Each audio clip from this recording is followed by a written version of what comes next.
Brad Johnson here with an email reply, and it says, don't you ever crave sugars? Pause. No. Never. Ever. That's just me though. Sorry. I'll continue. I went like 4 weeks of straight intermittent fasting with a 700 to 800 calorie deficit without cheat days, but ever since I've discovered cheat days, I just never stopped them in my cutting phase. It doesn't really say how your cut's going for you after that, so I don't know what to say, but I'll do the best an email prior as I possibly can from there. Intermittent fasting, you should know my views on that. I think all silly diets that don't define their caloric intake by numbers to be ludicrous. I don't think any diet other than if it fits your macros to a sensible macro split, even if you did 40-40-20, fine.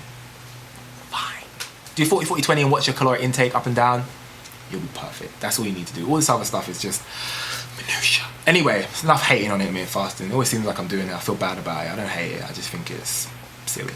With a 700 to 800 calorie deficit, that is quite a deficit. It should put you very comfortably into the 1 to 2 pounds fat loss a week range if it actually is a deficit. So you should be losing 1 to 2 pounds of fat a week since you've told me it's a deficit.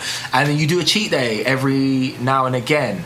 That's something in your cutting phase. Now a cheat day can work. There's a problem with cheat days. It doesn't mean anything. A cheat day, saying a cheat day is like saying paleo or saying Atkins or saying keto or saying intermittent fasting sometimes. It's just, it doesn't really specify anything. Now a cheat day could be a day where you hit your macros exactly as the day before, but you included a lot more processed foods and sugary foods.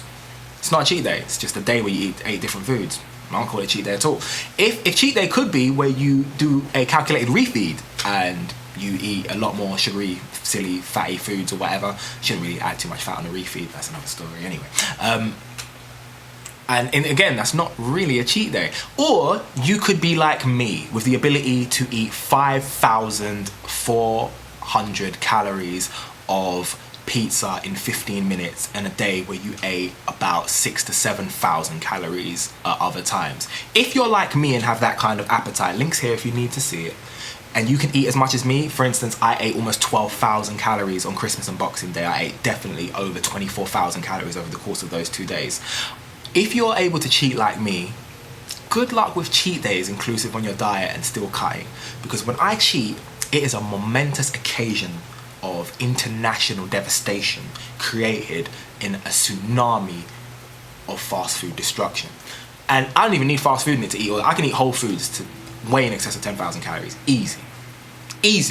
You saw me eat, like seriously, like go and look at that video of me on eating those Domino's pizzas, right? You know, that's 5,000 calories, 15 minutes, how long it took me. Just devoured them. I was hungry like an hour later, and if you see what I ate that day, that was my birthday, I went nuts. I ate so many calories that day, and all of it up to that point was whole food. None of that was, the only thing that was, you could even say was a cheat meal or had processed foods or was more caloric than it should have been with those 2 pizzas, and the rest of the food was just whole food. That's just how I am. I'm sure that the world isn't full of people like me, but I'm sure there are other people like me, and if you people have a cheat day where you go crazy, your fat loss, not gonna happen. Not gonna happen. Your bolts can go all wrong. Your maintenance isn't going to stick to it. It's going to go wrong. Now,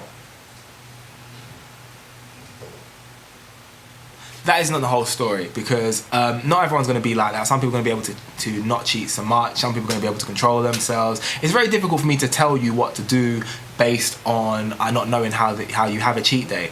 Also, there's no numbers. It's just talking in the wind. What is a cheat day to you may not be a cheat day to somebody else.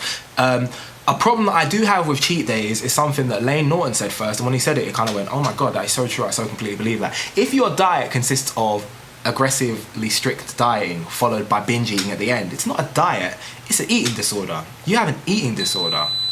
Chicken. I'm gonna finish this, I'm gonna wrap this up real quick. You have an eating disorder. If you eat and you can't stick to that way of eating, and then you must binge to cleanse yourself of the way you were eating before, it's not a diet, it's just unhealthy. And I'm not down with the idea of eating well and then eat everything that you can to fix it. I don't think it's a healthy way to eat. I think you should include bits of things that aren't necessarily, you know, bodybuildingly perfect stuff, and in your diet every now and again, just work it into your macros. It always works. It works great. Everyone doing badge method is doing it. I've got people that are eating sweets and cakes and muffins and all kinds of junk on my numbers because they just work it into their macros. But if every Friday I say go crazy and they ate all this, you know, 20,000 calories a day or something, it's not a diet, man. That's an eating disorder. I'm very much of that view. Some people may disagree with me, but guess what? This is my YouTube channel. I can say what I like. BradleyJohnson@gmail.com. If you have any queries or theories or suggestions or anything, let me know. Other than that, like the video, like my Facebook, follow me on Twitter, Instagram, and of course subscribe.